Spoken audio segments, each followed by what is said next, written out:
मुर्शिदाबाद के बेलडांगा इलाके में हुई हिंसा और तोड़फोड़ के मामले की जांच अब एनआईए करेगी। यह फैसला केंद्र सरकार के गृह मंत्रालय द्वारा लिया गया है।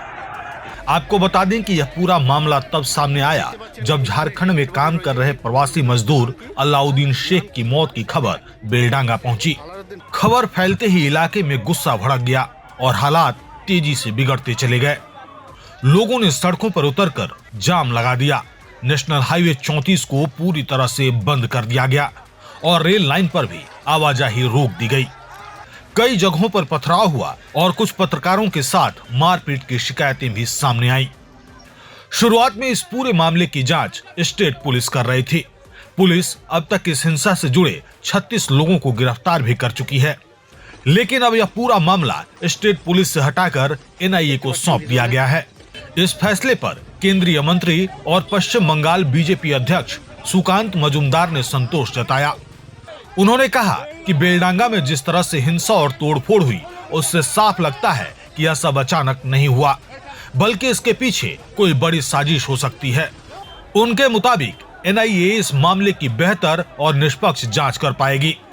सुकांत मजूमदार ने इस पूरे मामले में अदालत के फैसले की भी तारीफ की और कहा कि कोर्ट का फैसला बिल्कुल सही है। दरअसल यह मामला पहले ही कलकत्ता हाई कोर्ट पहुंच चुका था। नेता प्रतिपक्ष शुभेंदु अधिकारी ने इस पर जनहित याचिका दाखिल की थी। 20 जनवरी को हाई कोर्ट ने कहा था कि अगर केंद्र सरकार चाहे तो इस केस की जांच किसी केंद्रीय एजेंसी को सौंपी जा सकती है। इसी आदेश के बाद अब गृह मंत्रालय ने एनआईए को जांच का जिम्मा दिया है। अब जल्द ही एनआईए की टीम बेलडांगा पहुंचेगी। टीम स्थानीय थाने से केस से जुड़े सभी कागजात और केस डायरी लेगी और उसके बाद नए सिरे से जांच की शुरुआत की जाएगी। इसी बीच सुकांत मजूमदार ने मुख्यमंत्री ममता बनर्जी पर निशाना साधा। उन्होंने बेलडांगा हिंसा और कोलकाता के आनंदपुर अग्निकांड का जिक्र करते हुए कहा कि प्रधानमंत्री नरेंद्र मोदी इन घटनाओं को लेकर चिंतित हैं, लेकिन मुख्यमंत्री ने अब तक मौके पर जाकर पीड़ितों से मुलाकात नहीं की। उन्होंने तंज कसते हुए कहा कि मुख्यमंत्री कुछ ही घंटों में आईपैक के दफ्तर पहुंच सकती हैं, लेकिन पीड़ित लोगों के पास जाने का समय नहीं निकाल पा रही। सुकांत मजूमदार के मुताबिक तृणमूल कांग्रेस के लिए लोगों की परेशानी से ज्यादा राजनीति अहम हो गई है। We welcome this verdict because the way in which the violence erupted in Beldanga, it is evident from that way of doing the things that a bigger planning, larger planning was there behind this kind of vandalism.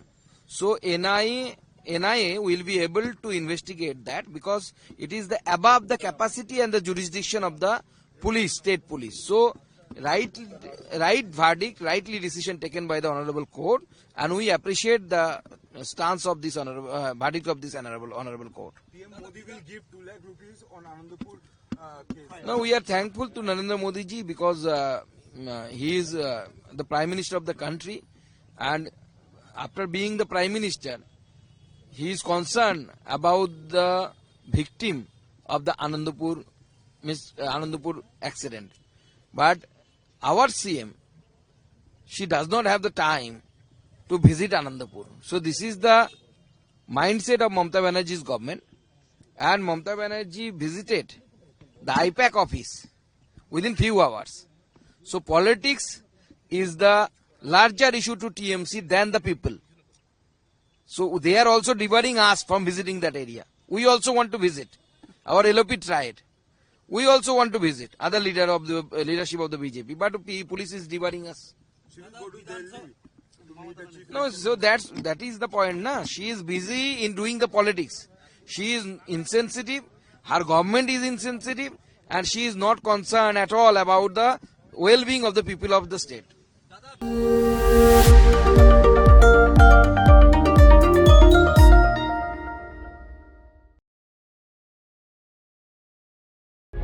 प्रभातखबर.com, विश्वास वही, रफ्तार नहीं।